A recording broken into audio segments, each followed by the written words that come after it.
BA भाग द्वितीय में सामाजिक अनुसंधान पद्धति पुस्तक में हम साक्षात्कार विषय का अध्ययन कर रहे थे, जिसमें हमने साक्षात्कार लेने की प्रक्रिया या तकनीकी का अध्ययन प्रारंभ किया था।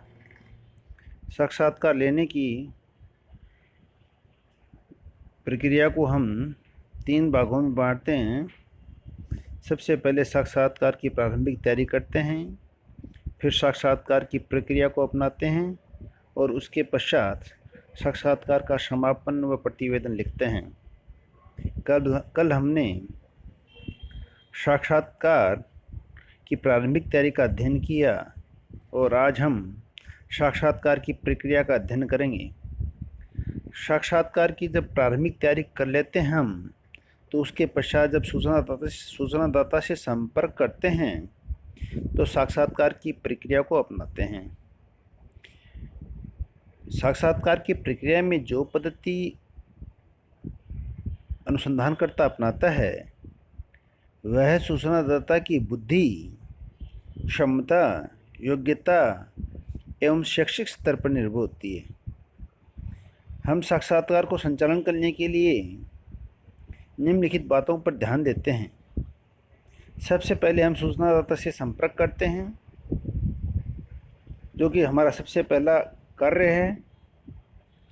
इसके लिए सूचनादाता से पूर्व निश्चित समय व स्थान पर संपर्क स्थापित करते हैं। सर्वप्रथम मिलते ही अभिवादन करते हैं, अपने हाव भाव पॉजिटिव रखते हैं, अच्छी ड्रेस पहन कर जाते हैं और यदि ज़रूरत पड़े तो उसे कोई अपना इंट्रोडक्शन या परिचय पत्र भी दिखाते हैं, जिससे सूचनादाता पर अच्छा प्रभाव पड़ता है। फिर हमें उसे अध्ययन का उद्देश्य बताना होता है।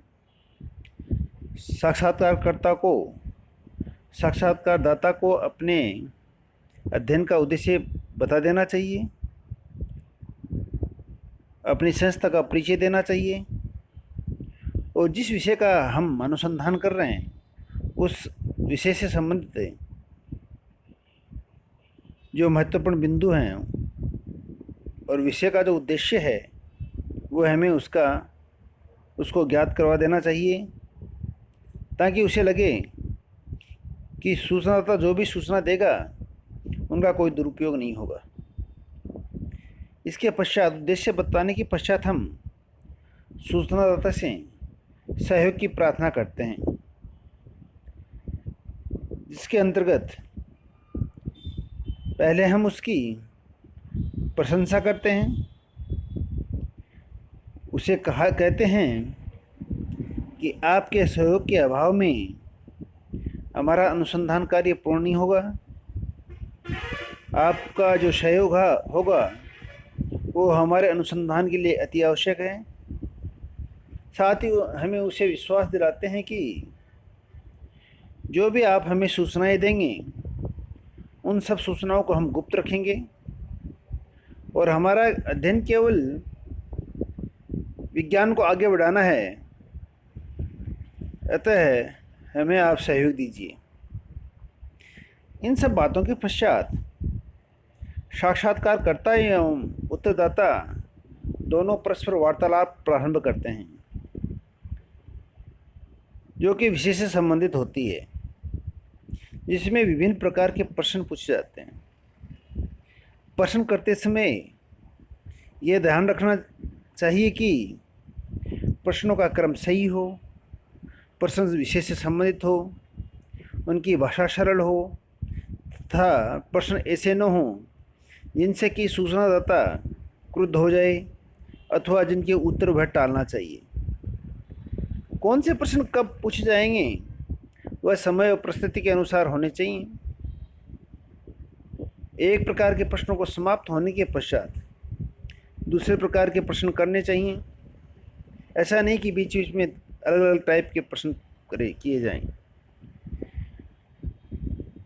जब हम प्रश्न पूछते हैं तो हमारा अगला कर्तव्य होता है कि उन प्रश्नों को हम सहानुभूतिपूर्वक सुने साक्षात्कार में साक्षात्कारकर्ता को कम बोलना चाहिए और सूचना को धैर्य एवं सहानुभूति पूर्वक सुनना चाहिए। अनुसंधानकर्ता को चाहिए कि वह सूचनादाता को समय समय पर प्रोत्साहन करता रहे। यदि वह सूचना देते समय भटक जाता है या उसकी रुचि कम हो जाती है तो इसके लिए हमें उसका उत्साहवर्धन करना चाहिए तथा यदि वह कोई प्रश्न भूलता है बीच में तो उसे पुनः स्मृति देनी चाहिए। कई बार सूचनादाता से साक्षात्कारकर्ता ऐसे प्रश्न पूछता है जिससे सूचनादाता क्रोधित हो जाता है और हमारा जो साक्षात्कार है वो बीच में समाप्त करना पड़ता है हमें। इसके लिए अनुसंधानकर्ता को चाहिए कि जब वह उत्तरदाता से प्रश्न करता है तो ऐसे प्रश्न ना करें जिससे कि उत्तरदाता को क्रोध आए। अगला बिंदु है उचित व समय अनुसार प्रश्न। साक्षात्कार के समय यह बात भी ध्यान रखना चाहिए कि समय अनुसार उचित प्रश्न किए जाएं।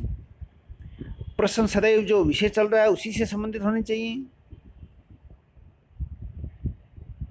अगला बिंदु साक्षात्कार लेते समय साक्षात्कार को नियंत्रण करना एवं प्राप्त सूचनाओं की विश्वसनीयता को ज्ञात करना भी आवश्यक है, क्योंकि कई बार सूचनादाता बोलते बोलते भावुकता में बहने लग जाता है और ऐसी बातें कहने लग जाता है जिनका अनुसंधान से कोई लेना देना नहीं। इस प्रकार से हमें साक्षात्कार की प्रक्रिया को पूरा करने के लिए इन बिंदुओं से गुजरना पड़ता है। कल आगे के अध्याय में हम साक्षात्कार के समापन की प्रक्रिया का अध्ययन करेंगे।